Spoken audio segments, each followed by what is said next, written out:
ಬಗೆಹರಿಸಿದ್ದೀರಿ? ಸಮಸ್ಯೆಗಳು ಏನು ಇಲ್ಲದೆ ಇದ್ಮೇಲೆ ಸಮಸ್ಯೆ ಬಗೆಹರಿಸೋ ಪ್ರಶ್ನೆ ಬರೋದೇ ಇಲ್ಲ.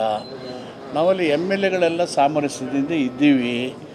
ಅಭಿವೃದ್ಧಿ ಮತ್ತು ಗ್ಯಾರಂಟಿ ಯೋಜನೆಗಳನ್ನ ಯಶಸ್ವಿಯಾಗಿ ಅನುಷ್ಠಾನಗೊಳಿಸಿದ್ದೀವಿ.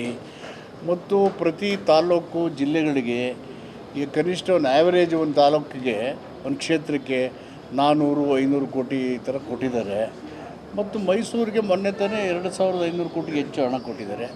ಹೀಗಾಗಿ ಎಲ್ಲ ಸಮರಸಿದ್ದು ಇನ್ನೂ ಹೆಚ್ಚಿನ ಅಭಿವೃದ್ಧಿ ಆಗಬೇಕು ಅಂತೇಳಿ ಎಲ್ಲರ ಒಕ್ಕೂಲಿನಿಂದ ಹೇಳಿದ್ದೀವಿ. ಮತ್ತು ನಮ್ಮ ಯೋಜನೆಗಳನ್ನು ಯಶಸ್ವಿಯಾಗಿ ಅನುಷ್ಠಾನಗೊಳಿಸಿದ್ವಿ.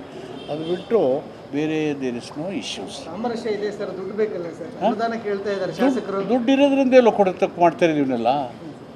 ಅರೆ ಬಡ್ಜೆಟಲ್ಲಿ ದುಡ್ಡು ಕೊಟ್ಟಿದ್ದಾರಲ್ಲ, ಇಷ್ಟೆಲ್ಲ ಯೋಜನೆ ಆಗ್ತಾಯಿದ್ದೀವಿ, ಅದರಿಂದಲೇ ಅನುಷ್ಠಾನ ಆಗ್ತಾ ಇರೋದು. ದುಡ್ಡು ಇಲ್ಲ ಅಂತ ಹೇಳಿದವ್ರು ಯಾರು?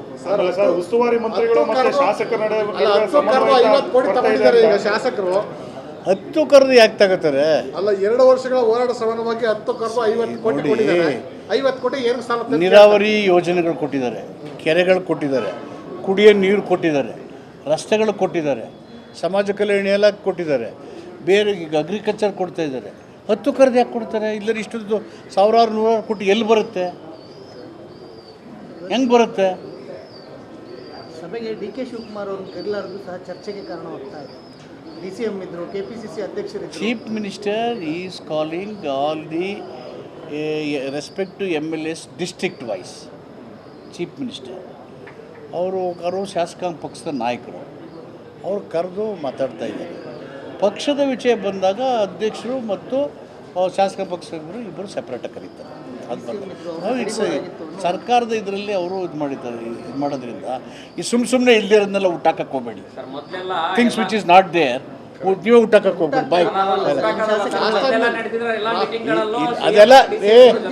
ಅದೆಲ್ಲ ಬಿಟ್ಟಾಕ್ರಿ.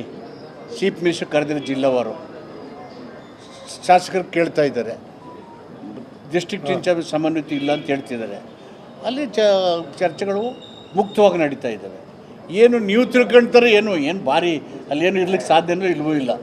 ಬೆಂಗಳೂರು ಶಾಸಕರ ಸಭೆಯೂ ನಿಗದಿಯಾಗಿಲ್ಲ. ಮಾಡ್ತಾರೆ, ಎಲ್ಲ ಜಿಲ್ಲೆನೂ ಮಾಡ್ತಾರೆ. ಸುರ್ಜೇವಾಲಾ ಸಭೆ ಬಳಿಕ CM ಮಾಡ್ತಾ ಇರ್ತಕ್ಕಂಥದ್ದು ವಿಶೇಷತೆ ಅನಿಸ್ತಾ ಇದೆ ಸರ್. ಸುರ್ಜೇವಾಲಾ ಅವರು ಬರೋಕ್ಕಿಂತ ಮೊದಲೇ ಪ್ಲ್ಯಾನ್ ಮಾಡಿದ್ದು ಇದು. ಅದು ಆ ಕಾರಣಕ್ಕೆ ಮಾಡೋದಲ್ಲ. ಸುರ್ಜೇವಾಲಾ ನಮ್ಮ ಪಕ್ಷದ ಪ್ರಧಾನ ಕಾರ್ಯದರ್ಶಿಗಳು. ಪಕ್ಷದ ಆಗುಹೋಗುವ ಬಗ್ಗೆ ಮತ್ತು ಜನರಿಗೆ ಕೊಟ್ಟಂಥ ಆಶ್ವಾಸನೆಗಳು ಚುನಾವಣಾ ಪ್ರಣಾಳಿಕೆಯು ಈಡೇರ್ತವೋ ಇಲ್ವೋ ಅಂತ ಕೇಳೋದು ಅವ್ರ ಕತ್ಕರ ಇದೆ. But is not a extra constitution authority to intervene in administration. You will never intervene also. It's not intervene, you will never intervene. ಶಾಸಕರು ನೀವು ಖುಷಿಯಾಗಿದ್ರೆ ಅದೇ ಸರಿ ಸರ್. ನೋಡಿ ನಾನು ಎಷ್ಟು ಖುಷಿಯಾಗಿದ್ದೀನಿ. ನೀವು ಖುಷಿಯಾಗಿರ್ತೀರಾ? ನಮ್ಮೆಲ್ಲ ಶಾಸಕರು ಖುಷಿಯಾಗಿದ್ದಾರೆ.